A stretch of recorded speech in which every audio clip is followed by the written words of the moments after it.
The Omega Speedmaster still represents some of the best value for money in the watch market today. With over 6 decades of production and countless limited editions released over the years, it's easy to find a Speedmaster that speaks to you. But perhaps the Speedy's ubiquity is also its greatest disadvantage. After seeing the watch again and again, especially on Speedy Tuesday when it's posted to Instagram en masse, potential buyers may yearn for something a little more unique. So, we've rounded up a sample of 5 alternatives that are worth considering if you're on the hunt for a chronograph. If you're just getting into the watch collecting hobby, this top 5 list is a good go-to for historic and respectable models.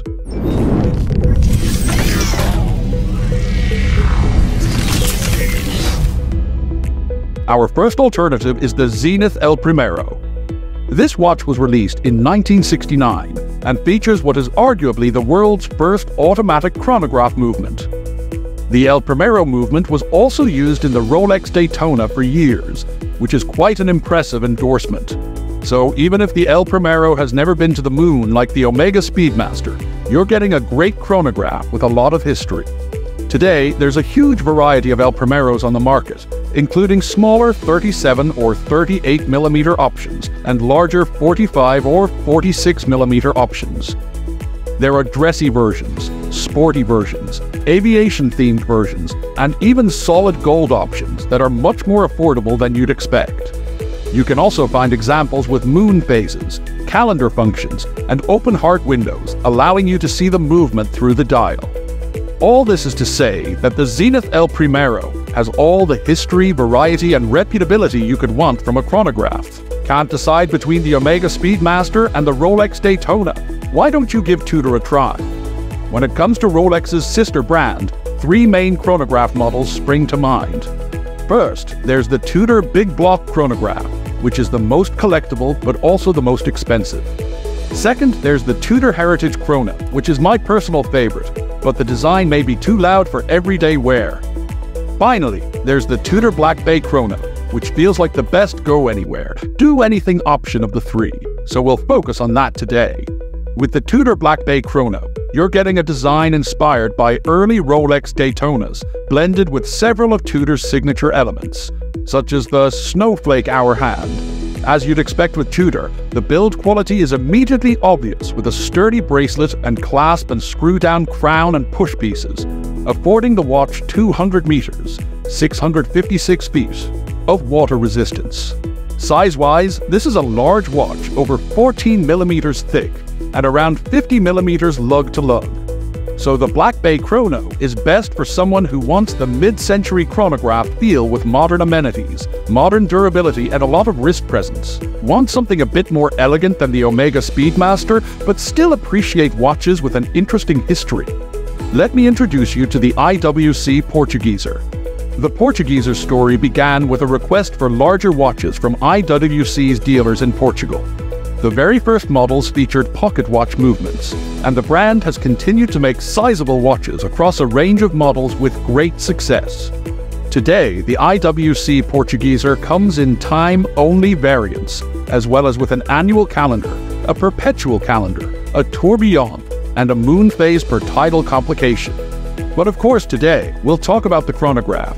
Here, you'll find a visually clean chronograph with an expansive dial, punctuated by slim and elegant hands and hour markers. This is certainly the most office-friendly chronograph on our list, so it's suitable for someone who could use a dress watch, but doesn't want to sacrifice size or functionality. Want to go sporty instead of elegant? What about the Breitling Navitimer as an iconic alternative to the Omega Speedmaster? This one is for the aviators in the audience. The Navitimer debuted in 1952 and has been worn by pilots around the world ever since. Much like the Speedmaster and other watches on this list, the Navitimer is the core model in its brand lineup. It has decades of variations, offshoots, and special editions to look back on. The 806 is the classic Navitimer reference. This watch features a dial that is busy yet subtle, as well as the signature slide rule bezel for performing numerous calculations ranging from distance traveled to fuel consumption. You'll find Navitimers measuring anywhere from 35 to 46 millimeters, and if you still want an intergalactic connection, be sure to check out the Breitling Cosmonaut, which was worn in space by American astronaut Scott Carpenter. Race fans, are you ready? As you might have guessed, we're rounding out this list of classic, historic, and significant Omega Speedmaster alternatives with none other than the TAG Heuer Carrera. The Carrera has gone through a few changes over the years, most notably in its size and movement. Early examples with manual winding movements and smaller cases are becoming increasingly sought after at auction. The TAG Heuer Carreras of today are primarily powered by automatic movements and are larger, with most cases measuring over 40 millimeters. The brand has long embraced pops of color and skeletonized dials, but if you're looking for a vintage-inspired piece, consider the late 1990s reissue.